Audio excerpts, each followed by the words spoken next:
ये आकाशवाणी रायपुर है। छत्तीसगढ़ी समाचार बुलेटिन के संग मिनल तिवारी के जय जोहार। अब सुनो आज के प्रमुख समाचार। छत्तीसगढ़ में आज राज्य मंत्रिमंडल के करेगी बढ़वार। राज्यपाल भाजपा विधायक गजेंद्र यादव, राजेश अग्रवाल और गुरु खुशवंत सिंह ला देवाइन मंत्री पद के शपथ। उन्हें मंत्रिमंडल सौंपेगी विभाग। केंद्रीय इलेक्ट्रॉनिकी और सूचना प्रौद्योगिकी मंत्री अश्विनी वैष्णव आज लोकसभा में ऑनलाइन गेमिंग प्रोत्साहन और विनियमन विधेयक करीन पेश। और दंतेवाड़ा और नारायणपुर जिला में आज 55 लाख रुपया के इनामी 29 जिन माओवादी मना करीन आत्मसमर्पण। अब समाचार विस्तार ले। छत्तीसगढ़ में आज राज्य मंत्रिमंडल के बढ़वार करेगी। राज्यपाल रमेन डेका राजभवन में राखे गए कार्यक्रम में भाजपा विधायक गजेंद्र यादव, राजेश अग्रवाल और गुरु खुशवंत सिंह ला मंत्री पद के शपथ देवईन। अब राज्य मंत्रिमंडल में मंत्रीमंडल की संख्या बढ़ के 14 हो गई है। ये मौका में मुख्यमंत्री विष्णुदेव साय, उप मुख्यमंत्री अरुण साव और विजय शर्मा, विधानसभा अध्यक्ष डॉक्टर रमन सिंह समेत मंत्री परिषद के सदस्य मौजूद रहीन। आज शपथ लेवैया नवा मंत्रिमंडल विभाग के बंटवारा कर दे गए है। मंत्री गजेंद्र यादव ला स्कूल शिक्षा, ग्रामोद्योग, विधि और विधायी कार्य विभाग के जिम्मा सौंपे गए है। उन्हें गुरु खुशवंत साहिब ला कौशल विकास, तकनीकी शिक्षा और रोजगार और अनुसूचित जाति विकास विभाग के मंत्री बनाए गए है। ऐसने राजेश अग्रवाल ला पर्यटन, संस्कृति, धार्मिक न्यास और धर्मस्व विभाग के जिम्मा सौंपे गए है। उन्हें कुछ एक जुन्ना मंत्रिमंडल ला नवा विभाग दे गए है। एमा मंत्री लखनलाल देवांगन ला आबकारी विभाग और केदार कश्यप ला परिवहन विभाग के जिम्मेवारी सौंपे गए है। मुख्यमंत्री विष्णुदेव साय आज शपथ लेवैया तीनों मंत्री ला बधाई और शुभकामना दी है। केंद्रीय इलेक्ट्रॉनिकी और सूचना प्रौद्योगिकी मंत्री अश्विनी वैष्णव आज लोकसभा में ऑनलाइन गेमिंग प्रोत्साहन और विनियमन विधेयक पेश करीन। एकर उद्देश्य ई खेल और ऑनलाइन सोशल गेम्स ला बढ़ावा दे और पैसा दे के मिलैया खतरनाक ऑनलाइन गेमिंग सेवा, विज्ञापन और ओखर ले जुड़े वित्तीय लेन देन में रोक लगाना है। इमा समन्वित नीतिगत मदद, रणनीतिक विकास और विनियमन पर ऑनलाइन गेमिंग अधिकार के नियुक्ति के प्रावधान है। एकर उद्देश्य ये खेल ले जुड़े प्रभाव ले लोगन ला सुरक्षा देना है। ये विधेयक में पैसा लेके ऑनलाइन खेले बर बलाना, संचालन करना या लोगन ला खेले बर उकसाना एमा प्रतिबंध के प्रावधान हरै। ऑनलाइन गेम ले जुड़े कानून तोड़े में 3 बछर तक के कैद और 1 करोड़ रुपया के जुर्माना या फिर दोनों हो सकत है।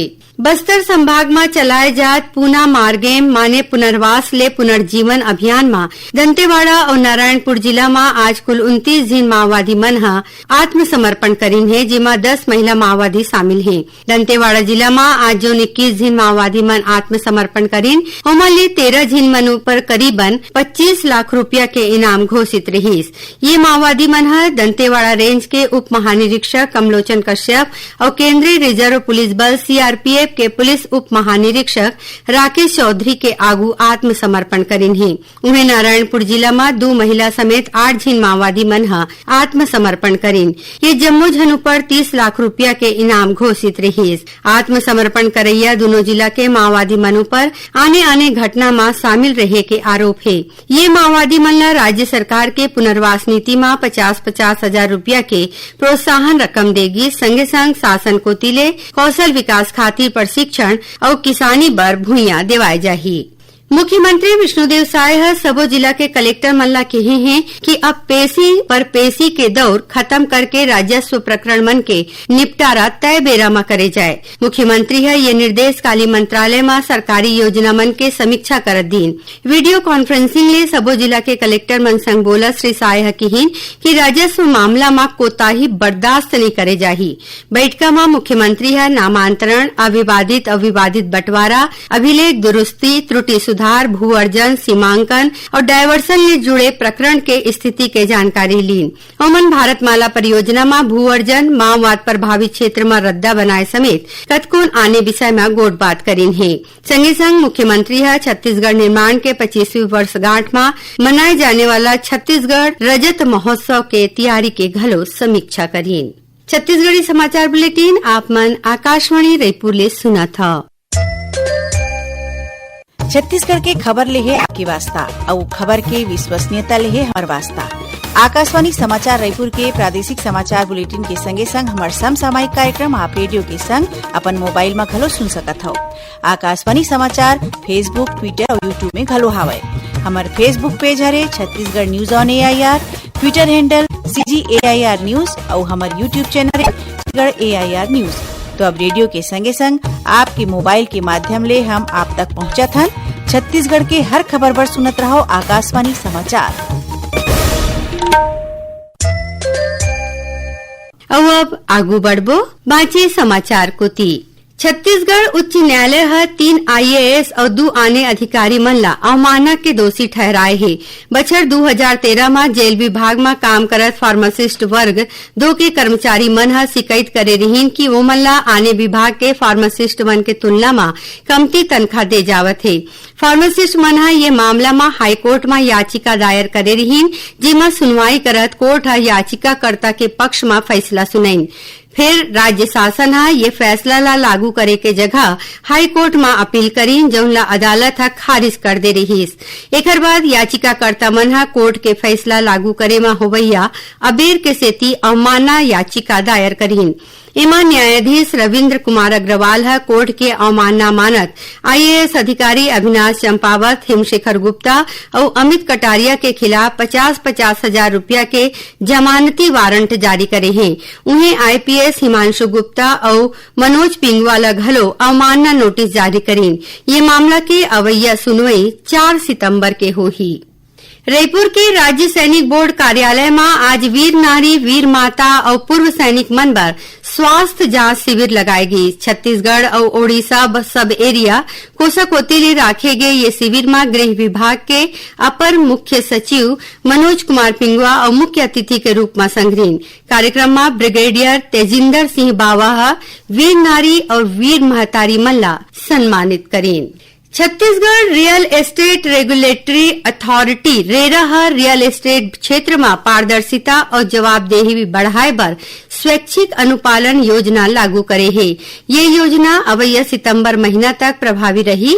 ये योजना में 31 मार्च 2024 तक पंजीयन होए सबो परियोजना ला रुके तिमाही रिपोर्ट और बछर भर के ऑडिट रिपोर्ट एक संग्रह जमा करे के सुविधा देगे है।